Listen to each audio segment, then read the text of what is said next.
Well, welcome. How's it going, Andy? Welcome, everyone, to the Untitled Entertainment Design Show. I'm your host, one of the hosts, Patrick Kling, and over here we have... I'm your co-host, Andy Garfield. And can you tell I just watched Last Week Tonight with John Oliver right before the show? I'm like, welcome. You look like are you growing a November beard or some sort of no shave? No, I just forgot to shave this morning in the shower. I was so deep in thought, and I just got out of the shower. I'm like, oh, I'm not getting back in. Oh. Fair enough. Well, welcome to all of our viewers around the world, around the country, and of course, listening on our podcast. It's great to have you. We have a great show ahead. Somebody fulfilled their life dream by creating a nighttime spectacular unlike anything you've ever seen. We're really excited to talk to them in a little bit.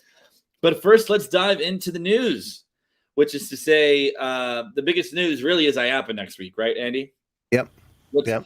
This has been quite a lengthy journey. You know, some people aren't going. Some people are worrying about the COVID virus, which is, we understand all that. Where are you at today with your IAPA-ness? I am not going to IAPA this year. Okay, that is the final. And then is this the first time in like a decade or something like that? Like some people? Besides last year, yeah, it's the first time in at least 10 years that I haven't gone. How's that feel? Fine. I mean, I know it's going to be kind of a weird year, and like I don't need to go and like bear witness to that in person. So, I'd rather wait until next year, until things are like probably more back to normal, and it's a lot more fun and crazy like it can get, because I like my IAPA, crazy fun, like right. 3 parties a night, not getting back to the room until 4, with very little memory on how you got there, Sure.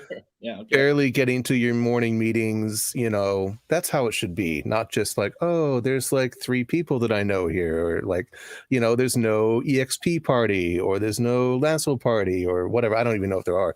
I haven't gotten any emails from some of the usual suspects. So. Yeah, no, understood.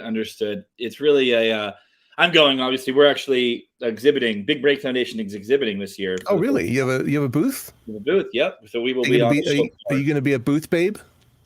Yeah. Yeah, I think, you can call it that, booth babe. So the very hot pants and like your Hooters shirt? No, it's very counterintuitive with our message, I think. So we're there. We're really excited. We've actually also sponsored over 50 people to go to IAPA. So with our Entertainment Pass program, so that's exciting. And some of our beloved TETV volunteers were recipients of that, which is really exciting. So it's an exciting year to go, just to get back in the flow of things. I agree. It's going to be kind of like, I think, IAPA light. Like I think it's going to be about 70% of a normal IAPA in regards to the energy, but then it's like maybe it's a little time to take a breath, slow down a little bit, and enjoy it. So I'll be exhibiting. I'm arranging a lot of different elements to that, and super excited. If anybody wants to link up with me, you can shoot me a message, any LinkedIn or any media, and I'm happy to chat with you. Looking forward to. I'm kind of bad about I haven't set up as many meetings as I probably should have, but I'm available. And a lot of stuff, it's just like you walk into somebody, you're like, hey, why don't we grab some time, right? And then it works out, and the parties and all that. I think 70% is generous. I think that without any vendors or buyers from Asia and the Middle East, I think that it's going to be. And then, the first planes from Europe landed today in Orlando. The Virgin flight from Manchester landed today. I'm sure was full of Universal tourists. Just like they went straight to the park. Yeah. Did you see that you were there? Did you see a bunch of Brits going around like with waving Union Jacks and? Not really. Yeah. And other news, I have my cousins are in town, and I hosted them at Universal yesterday and today, and I got to highlight that Born Stuntacular show. It's a really incredible show. It kind of opened at an odd time, right as the park was reopening with the pandemic. It is a really amazing show. It was my second time doing it, and I took to Twitter to talk about how amazing it is, and I really, it's really incredible. So I just wanted to highlight that. Then today, did the I'm a big guy, so it was like going to every test seat, going on Forbidden Journey, then being pulled out of the seat after I've already passed the seat. Then they're like, well, if I can get you a green light, I'm like, I've already gotten a green light. I'm like, okay, well, then we got on, but it's just like this whole cat and mouse game of trying to get those green lights, which is great. And then even if you get the green light, then they'll still give you the walk of shame. And I don't want to break the ride down, but so I got some pounds to lose, I guess, to get into more theme park shape. But of course, went on Velocicoaster last night. Top 2 roller coaster in the world for me. Excited. It's always great to go on that. What's the other one? If it's top 2. X2. That's the only roller coaster that I go on that terrifies me to my core every time. Going up that lift hill, I'm questioning all my life decisions. Yep, that's why I get it. This one's fun and exhilarating, but X2 is the most terrifying experience I think you'll do. I know there's a clone out there in the world. So I had a good day at Universal. Did the Universal thing, went on the Cat in the Hat. Spider-Man's holding up. And speaking of Spider-Man, the Legends panel this year for IAAPA, for those that are going to IAAPA, is actually featuring like Scott Trowbridge, I think Phil Hedema, and Bob Rogers. It should be cool. So I'm looking forward to seeing that. That's always a fun panel. So I went on that. That ride's a great ride. Every time I go on it, I appreciate it even more than the past. So it's incredible. Yeah, it's one of the greatest dark rides ever devised, for sure. And the fact that it's 23 years old now, 22 years old. I mean, and the fact that it's still like, one of the top dark rides for most people who are smart and have good taste. Sure. Well, let's see. We got a little fact. Andy gets terrified on coasters. Okay, well, there you go. Thanks for watching, Jason. I appreciate it. For Jason. So, I think the big news, we've covered it. IAAPA is huge. We're going to see a lot of announcements. We'll have the Theo Awards. We'll have industry news. Our presence for TETV is going to be a little light because there's just so much going on next week. But I'm sure we'll do some wrap-ups and recaps and all that afterwards so everyone to enjoy. But now we have a whole crew waiting in the green room. I don't want to delay them anymore. Let's go ahead and bring on members of the creative and production team for once a storytelling night-tacular. I just messed that up. Kelly, you can correct me on what the actual Storybook Spectacular. Okay, thank you. I should have done the intros. Hi, everybody. Welcome to the show. Melanie and Aaron, welcome. Hi, guys. Hello. So, Kelly, can you correct me? What is it actually called? The actual title of the show is Once an Enchanted Storybook Spectacular. That's great. That's great. Well, welcome everybody to the show. I'm so sorry I butchered the name of that experience. I got caught up in the moment, and I didn't have the notes in front of me. It's great to have you on. We're really excited to have you. At least we didn't ask you. We're happy to be here. At least we didn't ask you to say it in Vietnamese. True. I cannot say it in Vietnamese. So why don't we get started off by making some introductions? Melanie, why don't we start with you? Okay. Sure. I'm Melanie Lockyer, and I was the associate director and puppet director and choreographer for the show. Welcome to the show. How about you, Kelly? I'm Kelly Easterling. I'm the show director and the chief creative officer of Quantum Creative Studios. Excellent. And Christopher? Hi, my name is Christopher Vergara, and I was the costume designer on the project. Perfect. Welcome. And then, of course, we have Aaron. Hello, Aaron Rhyne. I was the video and projection designer on the project. Beautiful. Well, thank you all so much for joining us. I think the best way to get started off, right, is just to tell us a little bit about Quantum Creative Studios, and then once a Storybook Spectacular. Kelly, do you want to take it away with that? Sure. Well, a lot of people know about Quantum Creative Studios. We do a lot of theme design. We specialize in creative entertainment and attraction design, but we also work on museums and location-based entertainment. And, we really focus on creating really compelling stories, really driving a creative process from a storytelling standpoint. We focus a lot on writing the story first, getting the words right, really figuring out what we want that guest experience to look and feel like. And then we use that to inspire the whole design process. And this sounds a lot like what a lot of people do in the themed entertainment industry. But we really try and drive it as deep as we can and really focus on really the nuanced details of the story and make sure that we're reaching our audience in the best way we can. And so we faced this challenge with this spectacular in Vietnam because they wanted a big show in the middle of the theme park, just very Disney-like, on a castle with a big lagoon, but they placed the audience so far away. And so we really had to, figure out a way to write a story that worked.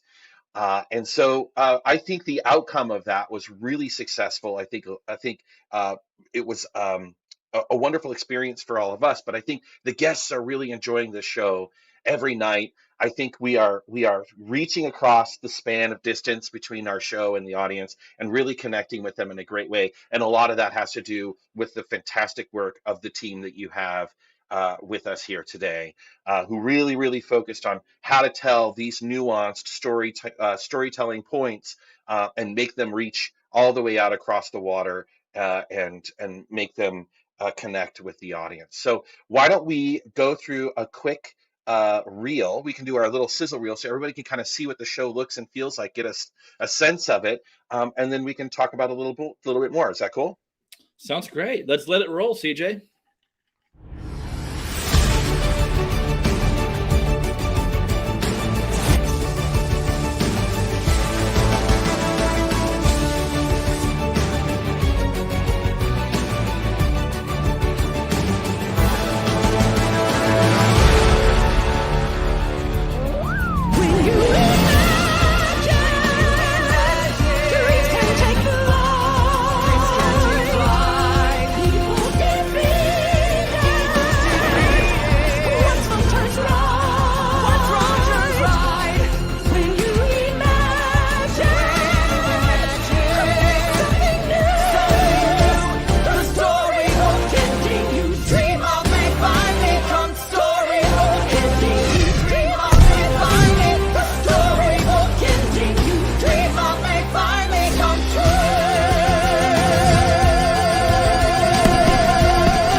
Wow. Those fireballs are so insane. When I watched the So show, just a little show, earlier.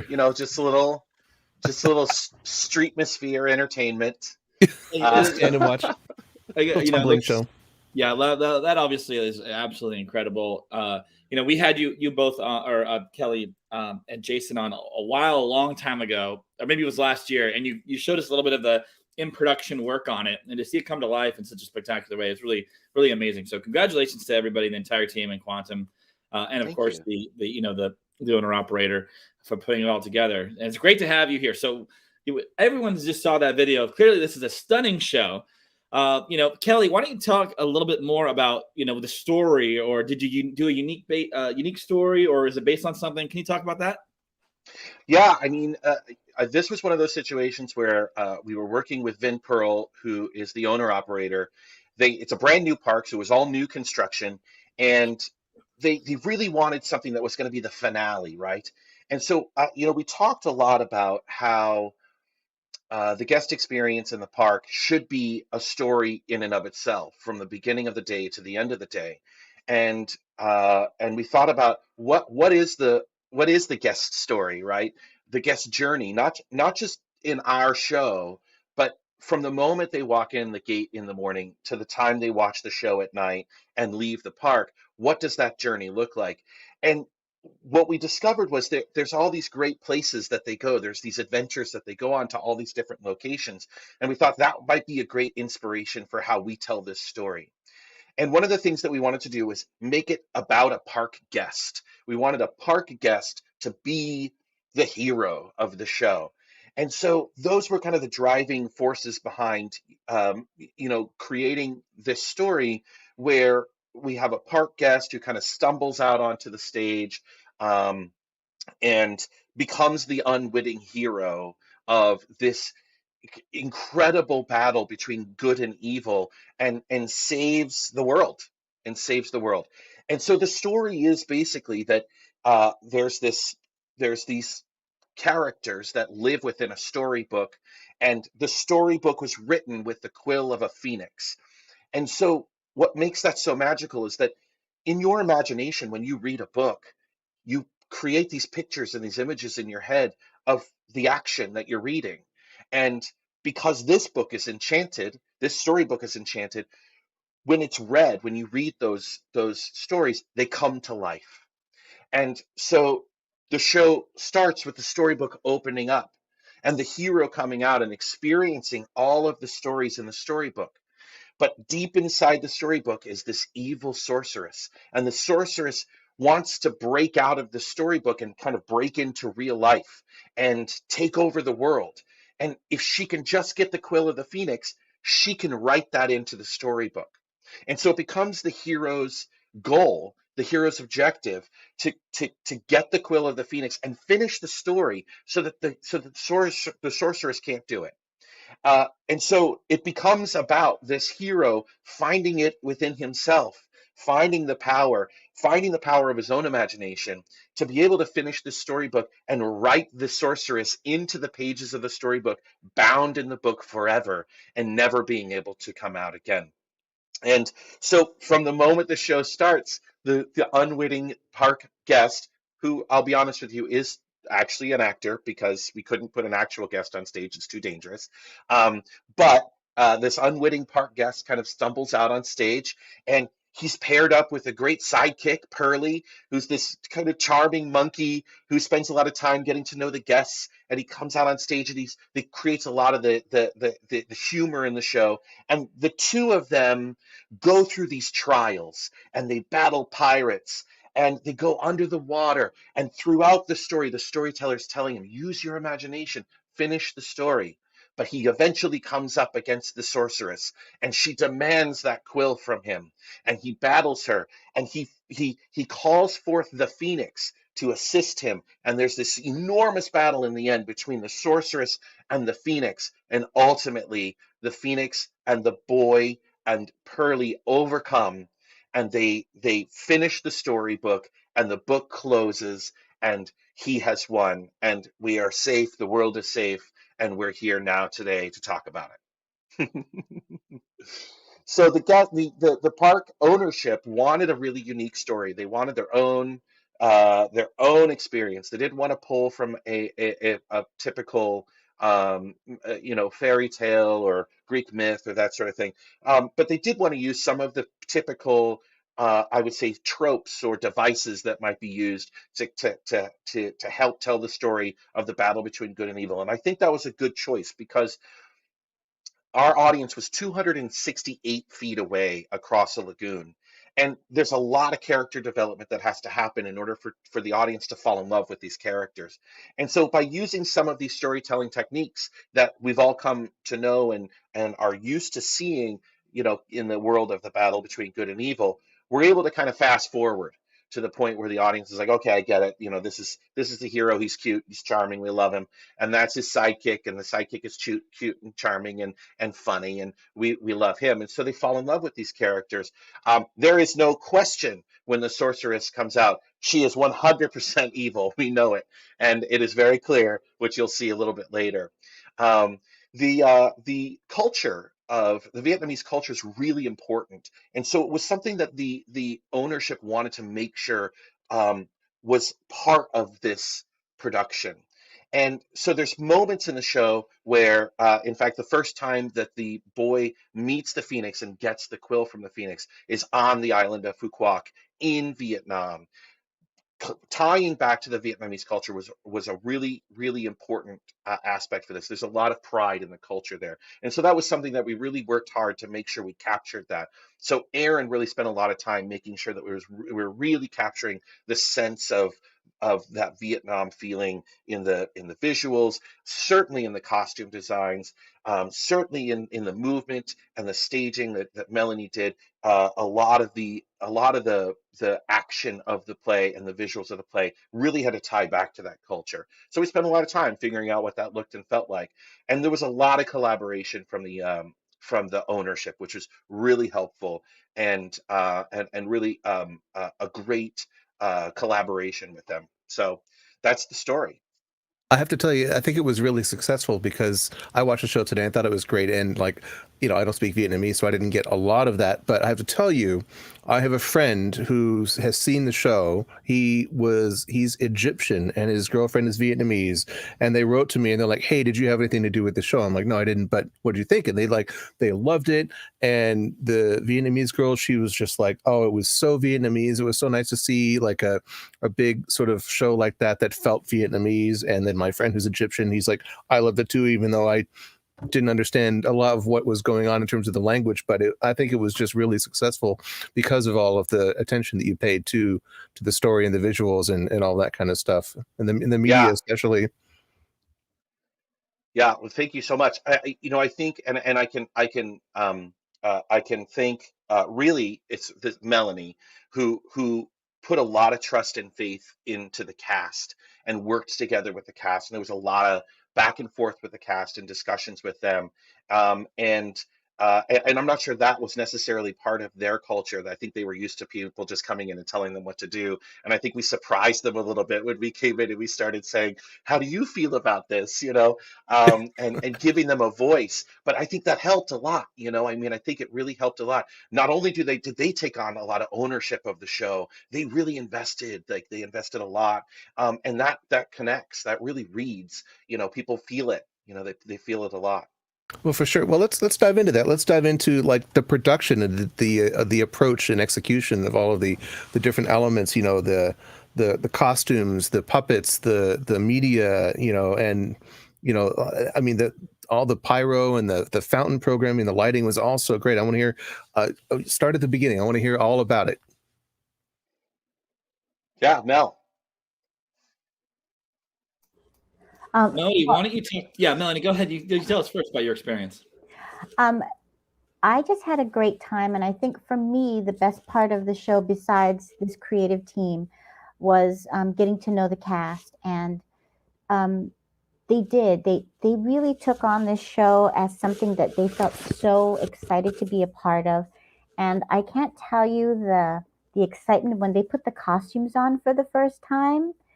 All the women said, "I feel like a queen." That they said, this is something that only royalty would wear, or something that I would wear if I was getting married. And they all just felt, they put the costumes on and they took care of it. And we took a lot of time when we were putting the projections up so that they could sit out and watch. And because we did show them things like on the big screen in the rehearsal studio, but it's not the same as seeing the projections on the castle and seeing them get teary-eyed and excited. And so it was just a great group of people. And I was sad to leave, and I still keep in touch with them. They all check in on me every couple of days. I get a little text from somebody.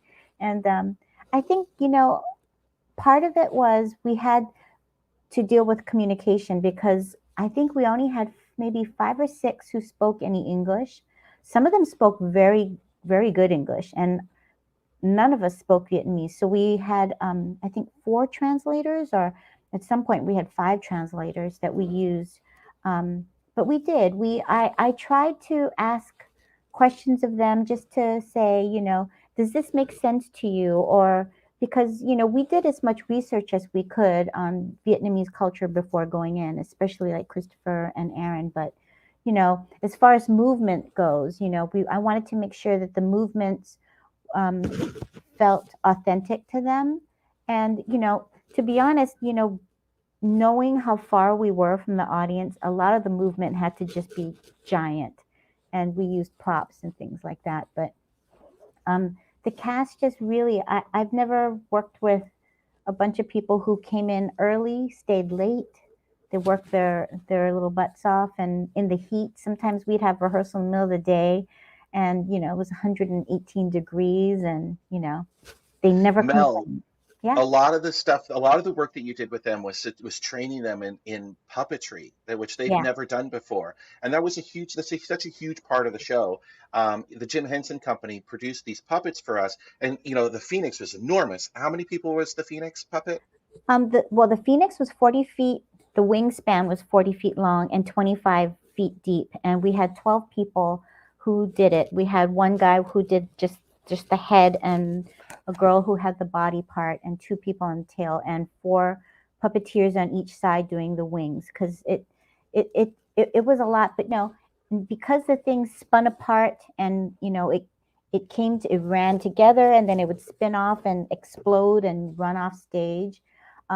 It took a lot of practice just getting them to work together as a group, and we didn't have mirrors, which made it really hard. So sometimes, well, for the first month, I think we did a lot of the Phoenix work outside in the heat, and we would work in increments of 15 to 20 minutes, and then we would have to come inside and rest, because working those heavy puppets in that heat, you can only do that for so long, and we didn't want to torture them. But we did it outside so that they could look at themselves in the reflection of the glass, because a lot of the, like, if you can see in this picture, we were in a couple of ballrooms, and within this ballroom, which is what we did most of the time, the ceiling wasn't high enough for them to actually work the puppets.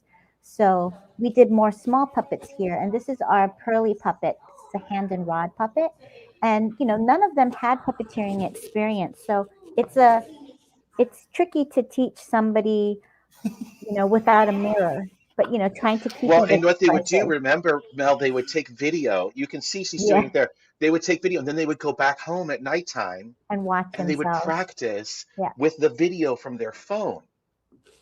yeah, It and was, we it did. was, I mean, it was great. They were dedicated. There were. And then we also set up small mirrors that we did have, and we'd work in front of the mirror. And a puppeteering is definitely a learned skill, but we were really lucky to find 3 or actually 4 people who worked that little puppet, because we have 2 swings, a female and a male swing, who actually were naturals at it. So because some people, they can't get the idea of how you work the mouth, and they weren't talking, but they had to sing along and make the eek sounds and really look excited, and it was tricky too to try to get that puppet to not look like it was floating, and because we had to Right. try to lift him up off the ground, so we didn't want him flying around. And we also had 3 jellyfish that were, I believe, 15 feet tall, and that also caught the wind, so that was tricky, because it can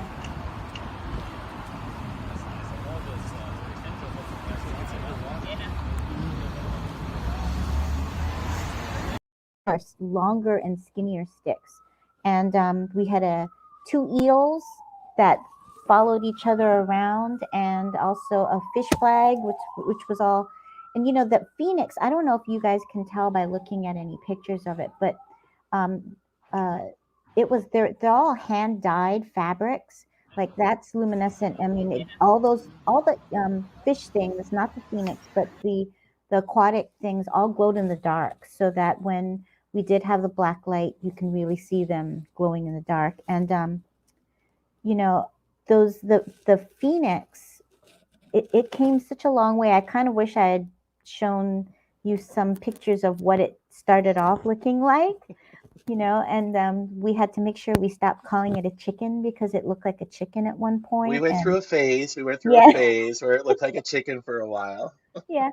But Vinpro was really, they had a lot of insightful tips on what they wanted him to look like, especially like details on the eye and what color the eye should be, and how the fierceness of the eye. And those wings are all hand painted by Jason Weber, who's from Jim Henson. And then he went back and he hand painted gold like flames on them, so you can really, in the light, it was just beautiful. I mean, that's the wings without the body. And the body is so heavy that we had to wait for a harness to be delivered, because it just weighed too much to be able to move it. It was so top heavy. But I think in And the end, Benson was successful. we had to design all this in such a way that Aaron could then turn it into content, right? Because we had to blend what was happening on stage live with the video content. And so there couldn't be that much of a disparity between what we were actually seeing in the video content and what was happening live on the stage. So, we were you know, there were many times where Aaron was like, I need a final design. I need to know what this is going to look like. Can you guys talk a little bit about the decision to have live actors and puppets on the human scale so far away from the audience? I'm really curious about that Yeah. thought Yeah. process. It was a hard decision. Let me tell you something. I was the craziest person in this entire team for a very long time. I'm the person that said, let's use live actors. And everybody said, don't do it. Don't do it. Don't do it. If they're too far away. And I kept saying, it'll be fine. It'll be fine. It'll be great. We'll make it work. It's going to be fine. And, and I would be lying if I didn't say there were certainly times where I was like, oh no, I think we've made a huge mistake. But every time I visited the site and I stood at the place, because when we first went there was a hole in the ground, Andy, like there was nothing. There wasn't even a castle, right? So like it was a mound of dirt. And so we were like pacing it out on the ground and we're standing there and I'm like, okay, well, if I'm here and that's the edge of the stage there, that should be okay, right?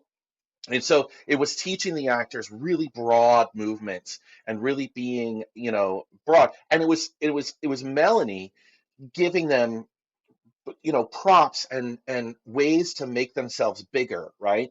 And Christopher giving them, like lining on the inside of the cloaks so that when the arms would come up, the person becomes larger, right?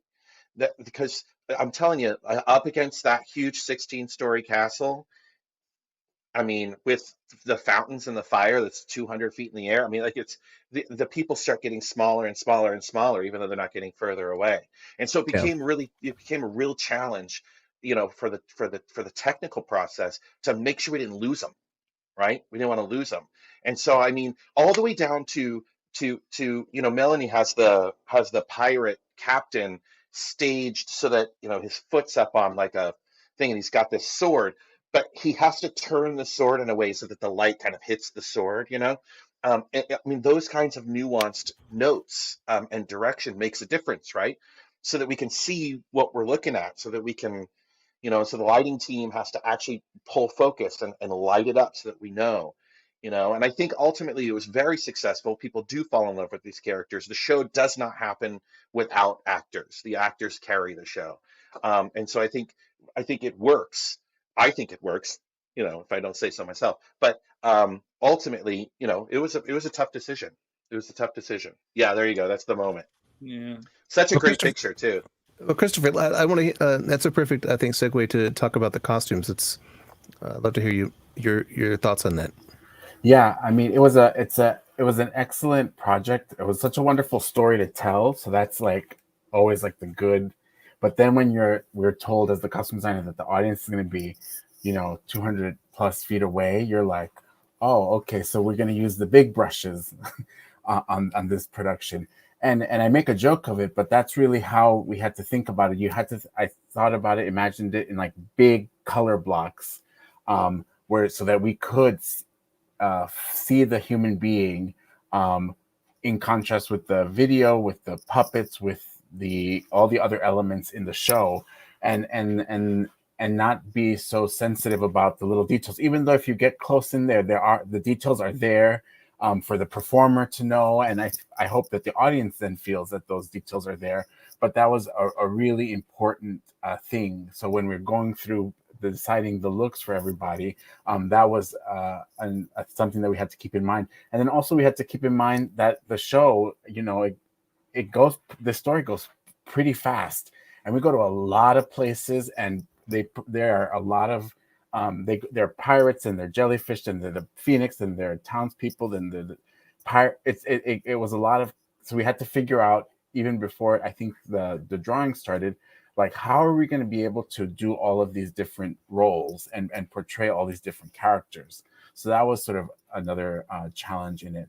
But it was really great to figure it out and to do that, like Melanie said, with the company and with deep respect for the Vietnamese culture, which was I think central to what we were doing. And so then we were trying to figure out, how do we come together? How do we have the the Phoenix elements come together with the costume elements so that we're telling a similar story. So here you can So see. you can see in this one the Phoenix. Sorry, Christopher. Yeah. He's got the Phoenix like on the actual costume, and this costume goes together with the Phoenix really well because this happens in the moment where the Phoenix arrives. And so, I mean, these there was never a moment where I feel like in the costume world where Christopher ever said, "Oh, they're 268 feet away, nobody will ever notice."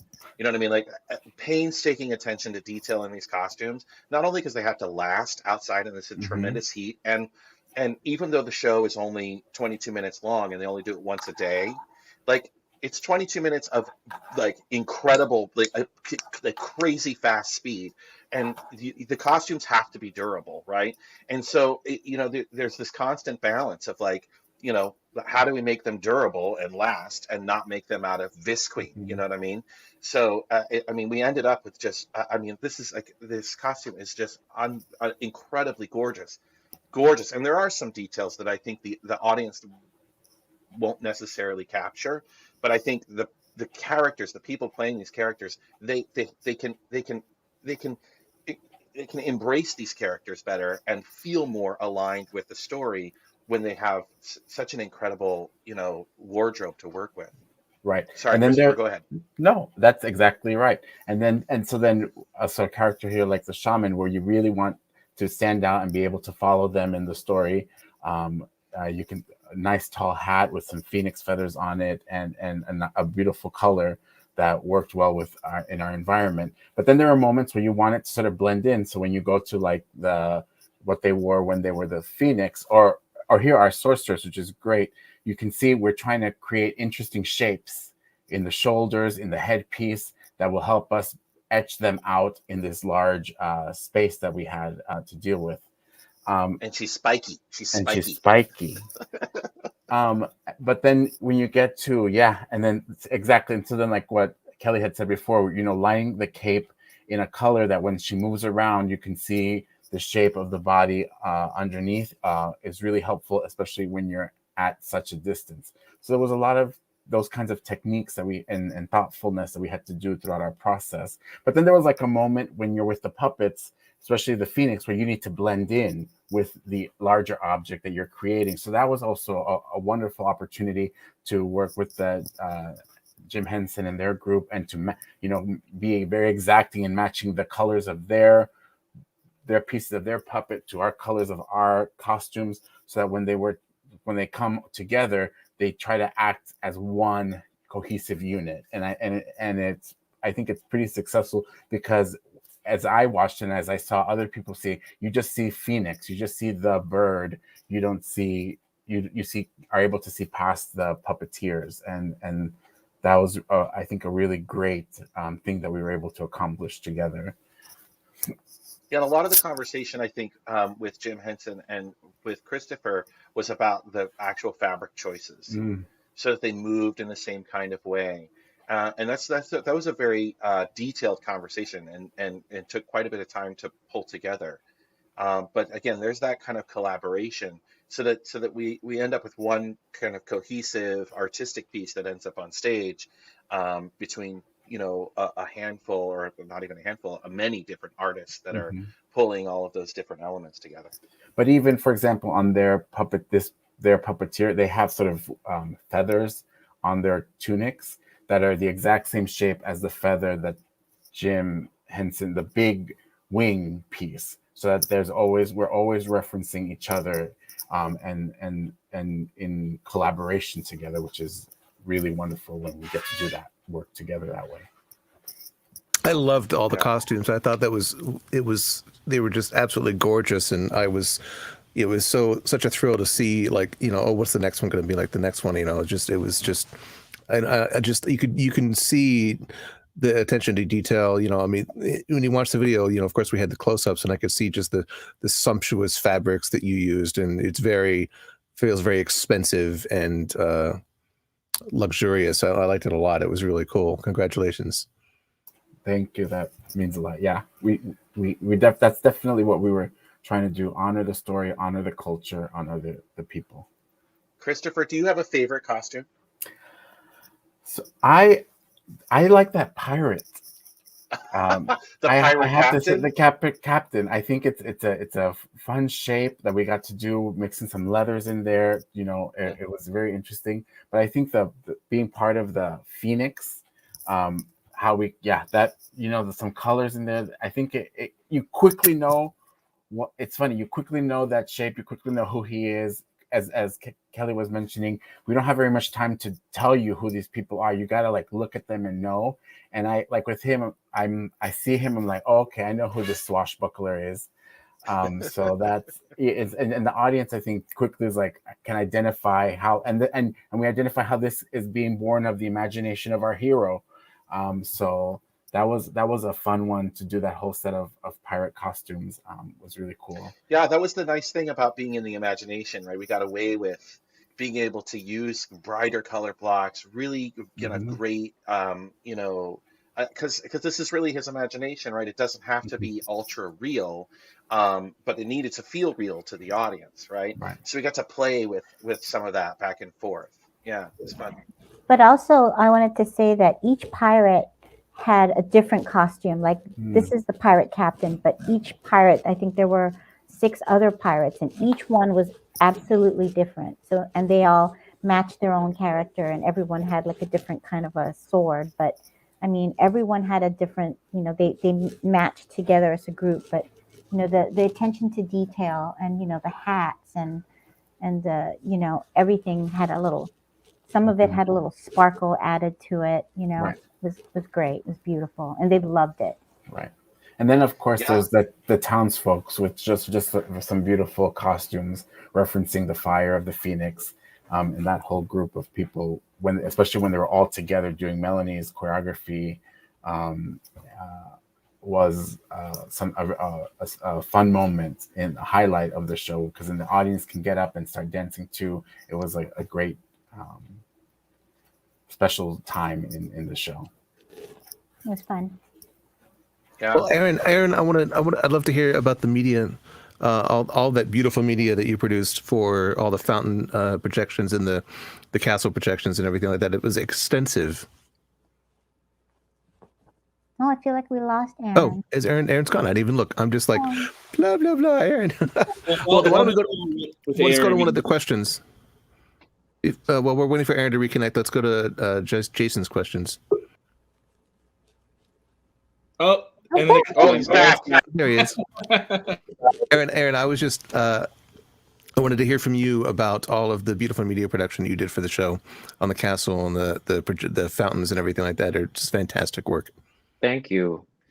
Yeah, I mean, the opportunity to do this show was incredible. This canvas is giant. I think in the US, we're used to seeing castles at theme parks built in scale and perspective. So when you enter, they look huge, but as you get closer, they're not. This was not built that way. This was a giant castle. It was unbelievably massive.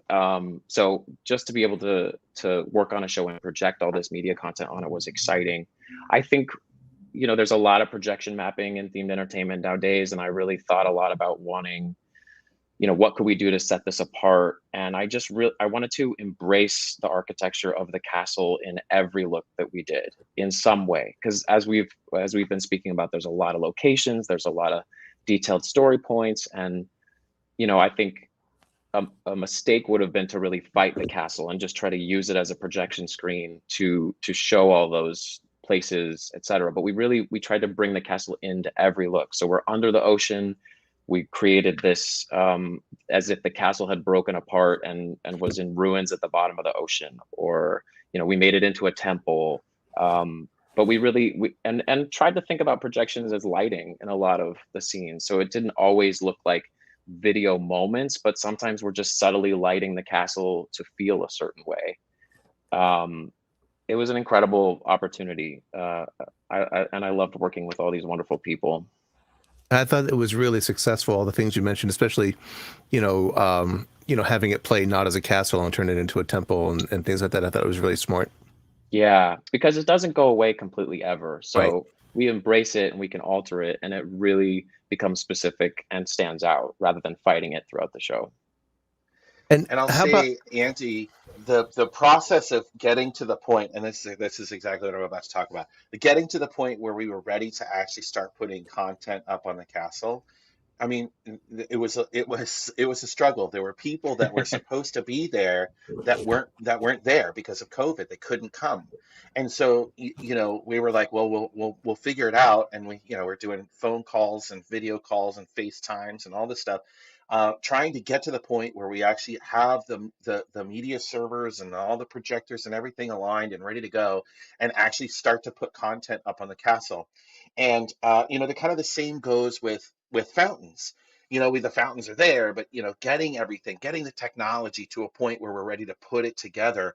I think we kind of got to the point where we were ready for that to happen, and there was probably about 3 or 4 more days of us just going, "Come on, let's go, let's get it done." And so there was this moment where I don't remember how it happened. Maybe I called Aaron or whatever. We said we're just gonna try it. We're gonna put the pirate ship moment on the water screen, and we hadn't seen anything else on the water screen yet. We hadn't done anything yet. We just said let's just wing it. Let's just see what happens. And we did we did it, and it actually worked out really well. Like the first time, which rarely ever happens. And there was this moment afterwards where we were just standing there. We were like, wow, that really worked. That looked great. And so I mean, we continued to make changes and finesse it and kind of work it out. But I think it was the first time that we all took like exhaled and said, "Oh, this is going to look really awesome. Like this is going to be great." Because I think up to that point, getting all of the parts and pieces to the point where they actually were functioning together felt like it was a struggle. I think it was probably a normal thing, but given the COVID and the everything else and the quarantines and all the stuff that we were going on, I think we were all kind of on a heightened sense of like, if anything goes wrong here, we're really on this island by ourselves. We don't have a lot of resources. This has to work. And so when we saw it happen, I think everybody just kind of like the shoulders came down a little bit. We're like, okay, this is great. Like it was great, and we were all really happy to see it. I don't know if we have the video snippet of just that moment, the pirate ship moment, but it was really a magical moment in the process, right at the beginning of the tech process and the creative process where we were putting the show in. I loved the way you used the fountains too, because it was obviously it was tricky. I could tell because you have the fountains, then the mid-screen fountains instantly become a barrier between you and the actors. But I thought that you used it in a really smart way, where it's just almost as a screen, pun intended, of like to do like a little set change or a wardrobe change or that kind of stuff. I thought it was a really very delicate balance, obviously, that you guys did really well with. Thank you. It's delicate in front of the screen. It is chaos Yeah, behind the screen. I'm sure. Chaos. Well, Actually, it's not. It's very organized, thanks to Melanie. I also want to say that Aaron really also utilized the actors, and he videotaped them doing certain elements and added them onto the water screen. But there's a moment where the sorceress is throwing fireballs, and then he videotaped it. We choreographed so she threw a fireball, and then a fireball exploded in the water. Yeah, And that was really cool. He had the hero swimming and falling in the ocean, and then settling down. And I mean, On he the pirate really, ship. And on the pirate Yeah. ship, and pirates climbing up the castle. yeah. It's it was hard to really see cool. in the beginning. It's hard to see in the video what Mel's talking about, but there's a moment where like the boy is standing here and he does the whole thing, and then oh yeah, here's the video of the sorceress. Preparing fireballs.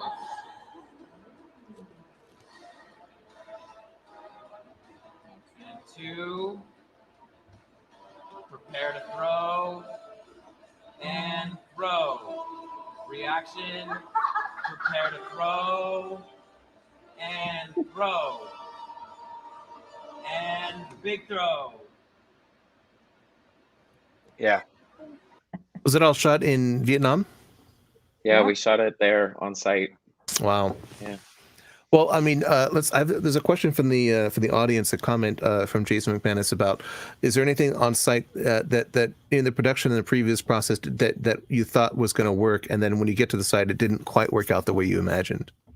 Because you talk about like all the stuff like the pirate ship that like just immediately worked. What happened? What didn't work, if anything? I will say one part of it was that the sorceress was supposed to run into the castle and run upstairs and be on one of the levels and throw fire from the top there. And when the first day we actually tried to run up there, it was so treacherous getting up those stairs that it just took too long. It was just going to be too dangerous. But she ended up running up the mountain and throwing it from the mountain, which I thought was actually even better. But and then they just had real fire exploding from where she was going to be anyway. So, but you mentioned the fire. The fire effects in this show are incredible. The one thing that I noticed is that you had these massive flame projectors and these fireballs, like like these Epcot Millennium apocalypse barge level fire effects, but you didn't have you didn't have any traditional fireworks. The like traditional pyro. You have it in the media and the elements and the sound design and all that. I'm curious. I'm guessing that there was some sort of challenge where you couldn't have traditional fireworks and pyro for some reason, maybe. Part of that is that the way that the property is designed, there's hotel all the way around. So this island is a little bit like I call it the Orlando of Vietnam. So there's multiple theme parks. There's an animal park. Sorry, my dog is making an appearance. Um, there's hotel and villas and that sort of thing all the way around. And so there's no particularly great place for us to actually have a firing location for that. And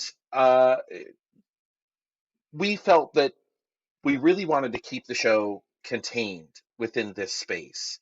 We didn't want to feel like it was too far outside of the realm of the park. Um, and so we decided not to actually go with, actual, fireworks, like as part of the show. Um, but ultimately, I think the fire itself does its job. It's very hot. It is very, very hot. In fact, we had to answer Jason's question, we had plans that had to be modified because the fire was too hot. And so we had to pull back a lot. I mean, those flame balls are not even anywhere close to what we had planned for how that was supposed to go. But Wow. I mean, we all stood there and we tried it out the first time and we're like, all right, we're going to do it. And we tried it out the first time and we all went, oh no, there's no way we can't do this. Another one was in the staging. The stage is not designed as a stage. It's open to the audience during the day or to the park guests during the day. They can wander around. And so there's pathways and handrails and benches and stuff like that up there on the stage area that we have to contend with, right? We can't move that stuff. And there's a big long bench that we have tech built into that's blocked during the day. And the original staging for the show was behind the bench, but we were losing all the cast like really from the knees down.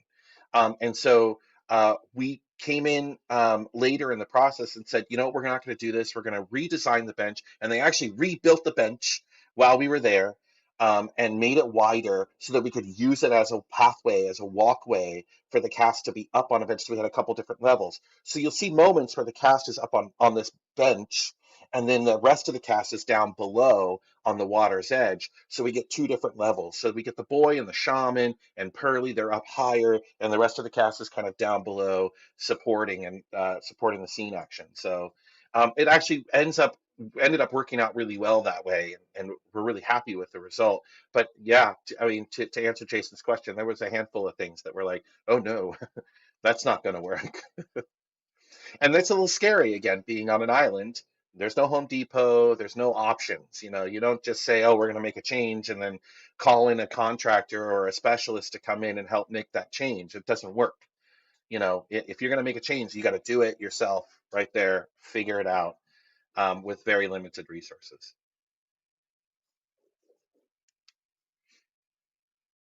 Andy.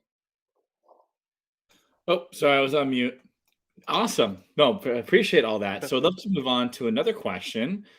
So, you've kind of talked about you've talked about a little bit the unique aspects of that the stage, like the fact that people are on it, which is pretty incredible. Kind of like Fantasmic and Kelly. I'm gonna have to have you tell that fantastic story eventually about your upbringing. What was it like putting a show on in Vietnam versus other locations? For example, like safety regulations, etc. Melanie, want to start with you? I haven't worked on a theme park show in the past, so I don't know how different it is, but I do know that, the kids were working in the park doing like a 10-hour day during their shows in the park. And then they would come to us, they would have a quick dinner break and then come to us for 4 or 5 hours. And, we had stage management who kept us, doing safety, like Stephen Grassett, and they made sure that we gave them breaks, and we tried to do our best to try to keep it as the same way we would have done a show in New York or in Florida, but also tried to do a lot of safety protocol, because we did use those heavy fire flames and fire on the water, and a lot of the kids had never. We had one kid who had very curly hair, and every time the fire flame went up, he would grab his head and run, and he was nowhere near it, but he was so afraid that his head would catch on fire. And when we talk about the fire, I mean, it was truly hot. But so we showed them. We did different ways of showing them the different aspects of the show, different, the fire, the water screen. We showed it to them first, and then we put them on stage far, far away, had them watch it from off stage, and then brought them closer and closer. So, Stephen Grassett was great about making sure that we kept everyone safe. And, we, you know, we were in a foreign country where we weren't sure who was going to be setting it up that day. So we had our tech crew make sure that everything was handled correctly, because, how terrible would it have been if we had some kind of a mishap? So, yes, the stage And management it's an was interesting great. process because both Stephen and Melanie had to focus not only on kind of making sure everybody was where they were supposed to be and how do they get on and off the stage in time to make a costume change or get a prop or not even that. Both Stephen and Melanie had to walk through which side of the stage people had to leave in order to come on from that side again later, because there was no way for them to really get around to the other side of the stage. Um, so they were always thinking ahead. So we would be in the rehearsal process, and then it would be Stephen and Melanie who the next day would go out and they would talk through like the fire moments in the show, or how to make sure that the sorceress wasn't gonna, fall off the mountain, and how she gets up and down from the mountain.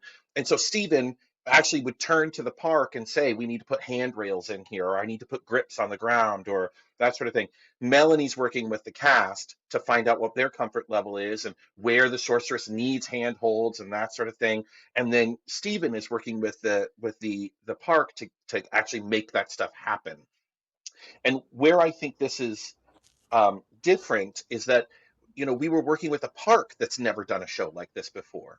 So even though, I mean, they've done fountain shows and they've done larger shows, but this kind of large scale effects show with live performers and where there's a tremendous safety concern, and where safety procedures need to be in place, is new for them. And so our team really had to take the lead in setting those standards, writing those policies, enforcing them, doing the training. And we're not. I'm not going to say that we've done this so much that we can just write those policies without even like looking at it, because that would be foolish. Anybody who knows how this works knows you have to go and stand there. But you know, Stephen and Melanie would stand on the edge of the stage where the actors are supposed to be, and they'd say, "Okay, shoot the fire off." And they would put themselves through that whole process, and then they would say, "Oh no, there's no way. This is too hot." Right? And Mm. so then they would have to go back, and Melanie would have to rework where people were on the stage and how they would get on and off the stage and how that timing worked within the track of the show before we trained the staff. And then they'd have to go back and change how it was programmed. So it was this back and forth all the time, this constant like trial and error, that iterative process that they had to go through in order to make sure that the cast was never in a position where they couldn't make their changes on time. They were in a place where it was where they would have, come across any sort of danger. I mean, between the compressed gas in the show, the fuel, the fire on water, certainly the flames going up in the air. I mean, it's a dangerous show. There's potential for some significant injury. And I mean, they have to make sure doors are locked, and there has to be people up on the castle to watch the fire for every show. And if those people don't exist, they can't run the show. So it was a real process for them to go through that and figure out the quickest, safest way to execute the show without sacrificing the artistic quality of it. And then to come. Also Stephen Stephen's great about anticipating what might be an issue.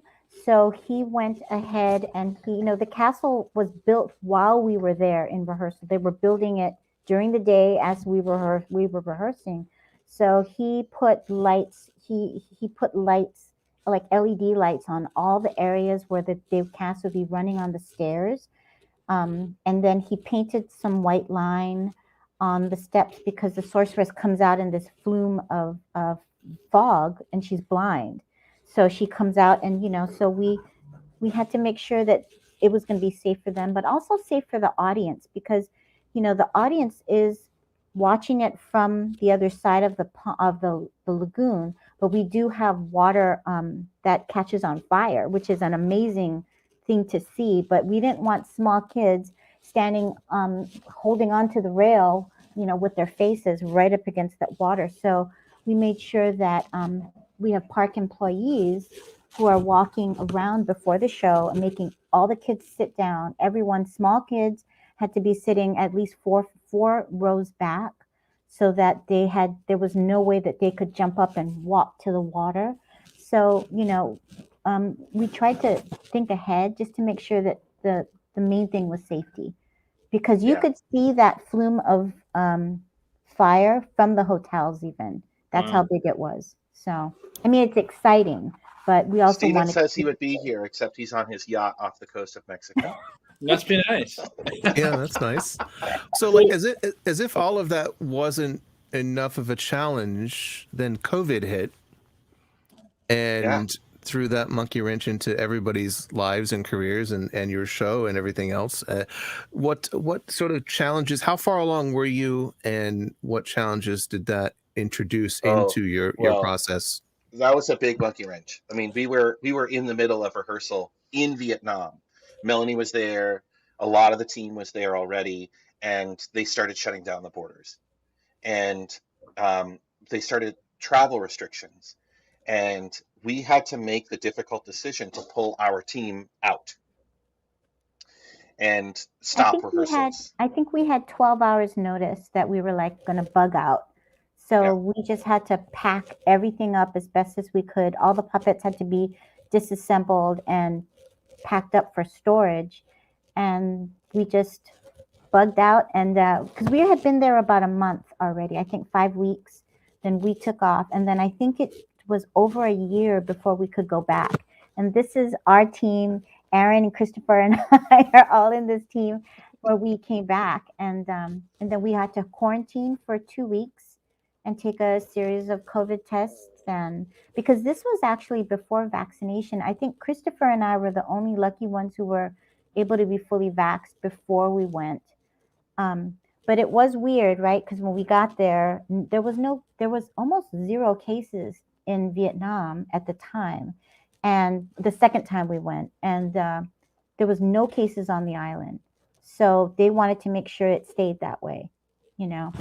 And we were lucky that we were able to finish it up before things before the got bad next now. round happened, Yeah. where they are Yeah, now, which was I, you know, I a big mentioned struggle. my Egyptian friend who's seen the show. He went to Egypt. He went to Vietnam just 2 weeks before the lockdown, and then he just stayed the entire year. He literally just left for the first time 2 weeks ago. He Yeah, got stuck there. He decided to stay. Oh. he chose to stay.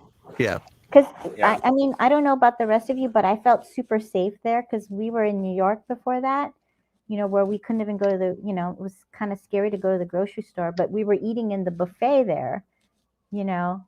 It seemed like nothing had happened. It was a weird kind of concept to think that COVID hadn't hit that island yet, you know. Particularly to be seeing what's happening at home, right? To be in that environment and watching what's happening at home, and to be like, wow, you know, it's just the difference was pretty incredible. There were certainly times where we would, you know, we would have our masks on and we would mask up and you know, do that. But sorry, my dog's barking now. But uh, when we were with our smaller group, you know, it just wasn't a thing. And so we certainly got tested. I mean, it was not uncommon for them to say, hey, you got to go in for a test, which was not fun in a Vietnamese international hospital. But, you know, once we got there, we were doing okay. We were doing okay. But again, the lack of resources, you know, I mean, we had lighting fixtures that were prepped to start a tech a year prior, and they hadn't been used for a year. They've been sitting out there in the elements for a year, not being energized and not being used. And so there was a whole maintenance procedure that had to happen. And again, a lot of the team that was supposed to be there couldn't be there because they were coming from parts of the world that had significant travel restrictions that just meant they couldn't come. And so it's a lot of, you know, how do we fix light fixtures on an island off the coast of Cambodia without any resources? You know, and so sacrifices were made. We moved light fixtures around. We tried to figure things out. You know, the same thing with, you know, our video media servers. You know, everything functioned, but there was no backup plan, right? If something went down, it went down, and that was it, you know. And so there was this constant feeling of like, oh gosh, this can't, like, we just have to, this has to go okay.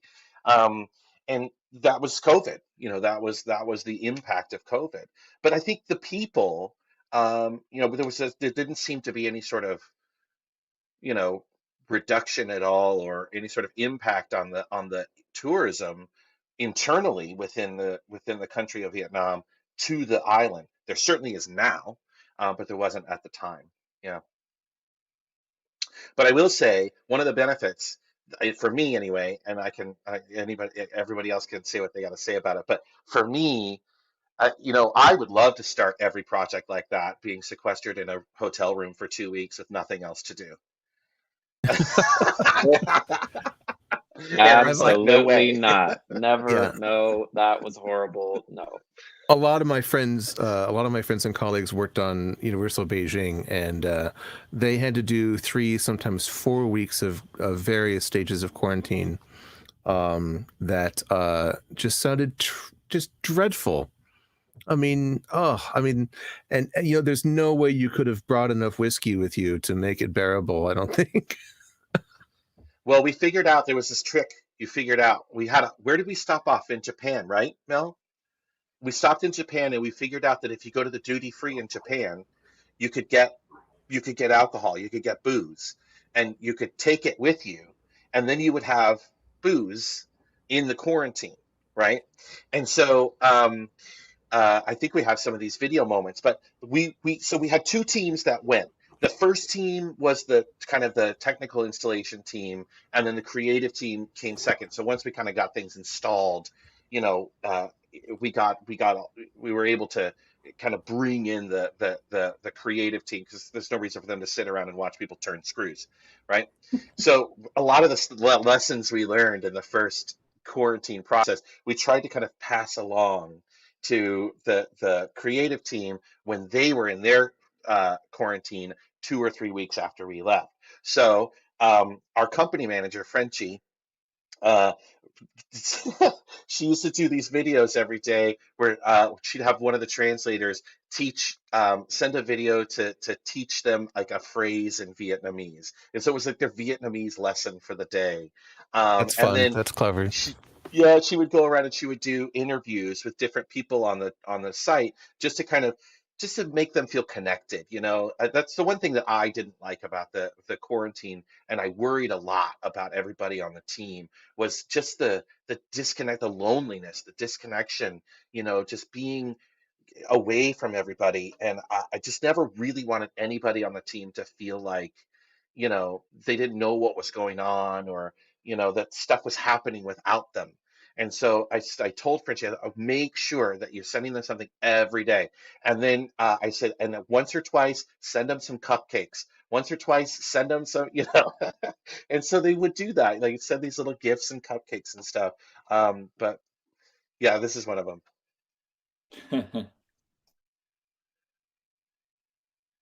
Oh, it's fast forwarding. Well, at least now too, you can see what the lagoon looks like without the water in it. Yeah. And that's what it looked like for a long time, actually. Yeah. There's not as many fountains as I would have expected. It looks like the end result is like, it looks like there's a lot more than there is. We're clever, Andy. We're clever. No, well done.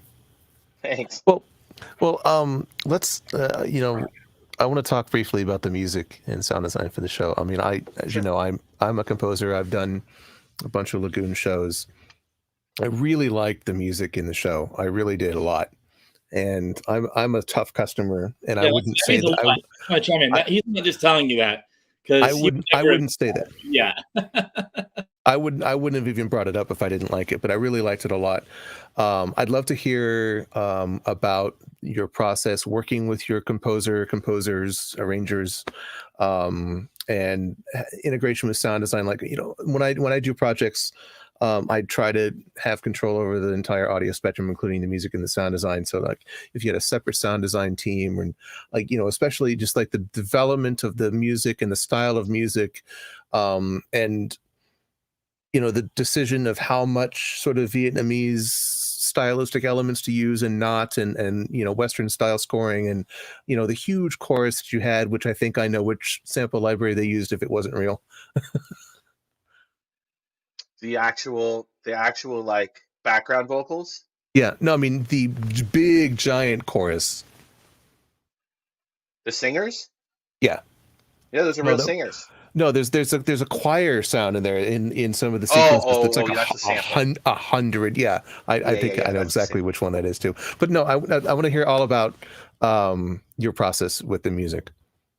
Yeah, so we started with a song because we knew we wanted a song that told the story. And then we let that inspire the track for the show. So the composing team for the song was Alan Zachary and Michael Weiner. They're a Broadway composing team. They've also done quite a bit of work with Disney and Universal. They've done some kind of Disney castaway shows, sail away shows for Disney Cruise Line. You might know their work from the quartet. Kind of radio. Dapper Dans? No. At Diagon Alley. Oh yeah. With the little singers, the frog singers, but not that. Something different. No. It's the Motown show that they do there with the. Yeah. What's the name of? It's like the 1940s kind of radio hour kind of thing, where and that's a great show too. And so they do quite a bit of work, so they kind of get it, like they understand what the idea is here. And so we worked through how to tell the story, like what we wanted that theme song to be, and we went into the studio and recorded just that song, and then snippets that kind of we could use throughout the show, and then we handed that to Andrew Christie. And Andrew Christie did the actual show track for the whole show, the whole 22-minute track that was going to then set to time code. And that was quite a bit of a process because for every moment that we move closer to the show, the tighter that track has to become, the more frozen it has to be. And I think only one time did I pull, a last minute track change that everybody grew some gray hair about during the tech process, because that's not good, right? It's very difficult for the creative team to react to changes in time code and changes in the track when we're already in the tech process. But there was these moments that we just needed to land them. And once you see it in the space and you get the bigness of the space and you need the bigness of the sound, we just had to figure out a way to make it work. So we adjusted some of those track moments, did the best that we could to kind of keep it all within the same time code, so we weren't, shifting time code points. And I think we had a little bit of a shift, but not too much. But then ultimately that got bounced to a track with the time code for the show control that was running the show. So they all run together. And then our sound designer, Brian DeLange, came in and added on top of that sound effects, all of the support for the fire. The fire makes a lot of noise, but there's some rumble in the sound too. And so it's really supporting a lot of what you see on stage. So ultimately the end result is, this really lush, full soundtrack with a combination of, the samples, the orchestrations, and the live performers that we recorded in New York City, all Broadway singers. Where did you record So did you record a live orchestra, and if so, where did you do that? we did not record a live orchestra at Oh, wow. stage. Okay. Yeah. It sounded But great. again, his samples are fantastic. I mean, it's just great, Yeah, I could tell. I knew exactly which sample libraries he was using then, because that's why I was just like, if you recorded live, it must have been at Air Studios, because it sounded like Spitfire or Yeah. Air Studios. Yeah. Yeah, we started the process with Danny Fiandica, who was our original sound designer. He put a lot of the kind of the basic pieces in place. And then when we got on site, Brian really mixed it all and made all of those little tweaks and programmed everything so that it, sounded the way it sounded. And you think it sounds great, you should hear it in the space. Yeah, I bet. Yeah, Did we keep you mix people it awake at night. Did you mix it in mono or stereo or multi-track, multiphonic? No, we did it in mono because the way that the we're not in a bowl this way. We're in a convexed curve around the lagoon. So we do use a lot of that kind of sound image experience, especially with some of the like rumbling thunder that kind of goes by, and he plays with it a little bit. But for the most part, the music and the tracks coming out all at the same time. Who did your site mix? Your actual mix on site? Brian DeLange. Okay, that's cool. And right up to the very end, we were adding little bits and pieces, like, getting some giggles and laughs from, the hero, or some, like, I wish we had those pictures. I mean, we were getting tight on time, so we didn't have the time to go. He had a little sound studio that he built in his hotel room with an ironing board and pillows that the kids would stick their head in, and we would record in there. But then at the end, when we were just trying to do like little one, like a giggle here or something like that, we were actually going into the dark ride. There was a dark ride that's built into the back of that castle that hasn't fully been built yet. So we would go in there, and it's a giant snake ride, which I'm excited to finally see. I mean, so it's half built, and we had the keys. So we went back there, and, we would kick the dead bats to the side. There were like dead bats and giant centipedes like this long. And we would just do it on a handheld mic, and he would mix it. He would just take the recordings and mix it in his room. And he was doing that every day. We were just trying to get, little recordings here and there to just keep adding on and layering. Yeah, that's incredible. I mean, I can relate to that for sure because, when I went to, I worked on Warner Brothers World Abu Dhabi, and I flew out there at my own expense to the opening. And I got there about a week before the opening, and I got texts from everybody that, as soon as I landed, I'm like, "Are you here?" And I'm like, "Yeah, but I'm on vacation." They're like, "Yeah. But like, we need you to do all this editing and additional sound design for the Plaza show and blah, blah, blah, blah." I'm just like, all right. Yeah.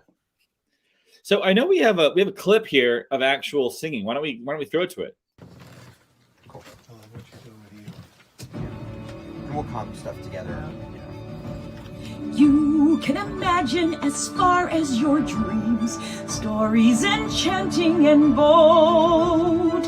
If there's an ending that's yet to be written, it's you who can make it unfold. You have the power to finish the tale, inventing what never was there.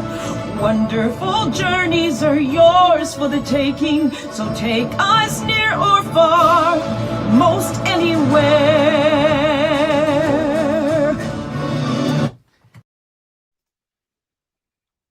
That's Rima Webb, Broadway legend. Wow. Yeah. So Rima was the female lead voice. Justin Sargent was the male lead voice who plays the English singing voice for the hero. Well, it was all just really great. I mean, I loved all of it. It all just came together, and the music, as always, it brought it all together. Oh yeah. And I just, the whole show overall was incredible, and I'm just so pleased to have met all of you and learned all about it. I mean, it's just so awesome. Patrick, you want to bring us home? Yeah, it's always a great final story or question, right? What lessons did you learn from this experience? Open to everybody, but go down the line. It's always an amazing experience to put up a show, which we did at this scale is really amazing. So why don't we go ahead and start with we'll start with Aaron and then work our way around. Aaron. I think the takeaway on the show for me was that we all really worked well together on was focus. I mean, we had so many amazing tools at our disposal with the big fire effects and the fountains and the projections and story and actors. And I think our first pass, there was a lot of things happening at once. And it was, there's so many amazing effects. It was kind of overwhelming. So we really took a lot of time to focus, pull back. At one moments the fountains are shining, and other moments the video is shining, and then we pull way down so we're looking at the actors. And I think that's the thing that stands out for me that we as a team really did together. So that's what I remember most about it, and I'm most proud of. Great. Over to Melanie. I think for me it's the same. I think it was kind of like Quantum brought a whole bunch of people together, and everyone was so good at their jobs. Like, every day I'd come in and I'd see Christopher's costume design, and I'd be like blown away by it. I'd be in tears seeing them in costumes. And then I'd see like Aaron added a turtle in for me, at one point swimming up the castle. I was like, oh my God, every day it's something new. And, I think part of it is Quantum just brought a great group of people together, and we kind of all just like chipped in. And, like even like stage management and like the crew that we had, everybody came in. I mean, the crew were all like so skilled. Like if I would say something like, oh, I kind of wish we had some kind of a holder here up that was drilled onto the wall. The next day I'd come in and it would be there, So everybody was really like hardworking and just couldn't wait to come in and participate. And for me, that was that and getting to know the cast for me was my favorite part. And it was just a great experience all around for me. And I loved working with Kelly. And I feel like he trusted me with a lot of stuff. And for me, I think that it instilled a lot of confidence in me to continue on. And, I think that it was such a huge project. And, but in the end, it seemed like a small group of people who came together and worked together, So for me, that was awesome. That's great. And then over to Christopher. For me, I guess the lesson was just tell the story, and it's sort of very basic, but through all the challenges that we had, that the world was going through, all we were doing was just telling the story, and that was a thing that human beings have been gathering together around, usually a fire, this time about a big lagoon, to hear a story, and to be challenged by it, and their imagination sort of brought to life. And no matter what the challenges we faced, I think we all just kept going to telling the story, and that's why it was such a success. That's great. And then Kelly, a final thought. This really was your dream come true. Could you tell the Fantasmic story, please? Well, I grew up on Fantasmic. It was like a thing for me, when I was younger, I lived up in Northern California, and I would drive down to Disneyland to watch Fantasmic. I would get there at 3 or 4 in the afternoon and sit myself next to the lagoon and watch the show and get my car and drive home. And the thing I loved about that show was that it really sprung out of nowhere. And in the sense of, in the spirit of Mickey's imagination, it comes out of this space that just exists kind of in real life throughout the day, and then this enormous thing happens, kind of comes out of the ground, and it just happens, and then it goes away. And I thought was really spectacular and really magical, and it really resonated with me, and that's kind of what got me started um, in this pursuit of nighttime spectaculars, and wanting to produce and direct nighttime spectaculars. And while I think this story and this show has a lot of that same quality, that wasn't really the spirit that we were trying. That wasn't the story that we were trying to tell. It didn't matter necessarily to us that people felt like the show kind of exploded out of nowhere. It was really more about telling the story that this imagination exists within all of us, and that you can use your imagination. It's okay. Like you can dream, and it's okay if those dreams come true. And it's okay if those dreams are challenging. I think the lesson that I learned in this experience was, or I think the lesson that I celebrate the most out of this experience is truly how awesome the collaboration was. For every single person that we've mentioned on this call, there are 14 other people who we haven't had time to mention, who have been critical, who are just incredible, awesome, talented, passionate people who showed up in the middle of a pandemic to make this thing happen. And they faced every challenge every day, whether it was not getting crew meals on time, or transportation issues getting people back and forth from the park. Our project director, Mark Wigley, we lovingly call the mountain Wiggly Mountain, because for a long time his office was inside the mountain, just so that he could make sure that all the equipment got installed correctly. But everybody was invested, not just in their job, but in the end product, in the end result. And so there's this great celebration when we're done, because we had this wonderful crew of people that were just so incredibly emotionally connected to the product, to the story, to the experience. And I think that being able to create that kind of team is where the magic is here with this. I think we all show up every day and do our jobs, and I think that's great. But I think it's saying something else when you show up in your heart, and you're really committed, and you're on a team of other people who are emotionally invested in actually seeing this experience come to life, and they take ownership of it, they take pride in it. And so, Mark Wigley, uh, uh, you know, um, could have easily just said, "Listen, I'm here to make all this stuff work, and if you need me, I'm going to be at the hotel." But every night he was there, making sure it worked. He knew what the objective was. Stephen Grassett, there's no way this show would have happened without Stephen Grassett. He knows every single minute critical point in that show and made it happen and connected every single team member and watched out for the staff and watched out for the crew.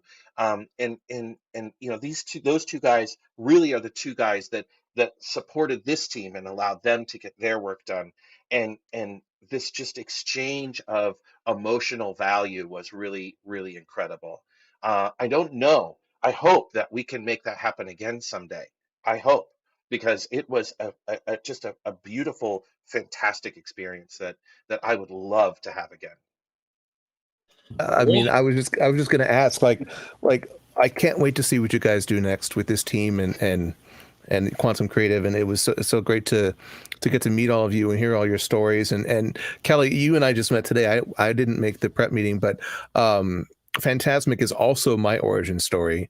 I'm from Anaheim, and I was at opening night of Phantasmic, and that was the moment for me that galvanized what I wanted to do for the rest of my life as well. So for a long time, I always said that everything I write starts out like Phantasmic and then becomes whatever it needs to be for the project, because I was obsessed with it for a long time. And it's fun because now I'm friends with like Bruce Healy and Don Dorsey and all those guys that worked on it. And it's so rewarding to be able to get to realize your dream like that. And I, congratulate you and all of you and your whole team. You guys did a great job, and I can't wait to see what's next from you guys. Thanks, Andy. Yeah. Well, I want to pick your brain about Phantasmic, and I'm not going to see you at IAPA, so I'll send you a little note. Okay. Well, Kelly, Christopher, Melanie, and Aaron, thank you so much for joining us here on the Untitled Themed Entertainment Design Show. It was a fantastic time going on an overview of once. Go ahead, and we're going to put you in the green room, and everyone will be off for a couple of weeks while we figure out IAPA, but we can't wait to see you again. Take care and have a good night, everybody.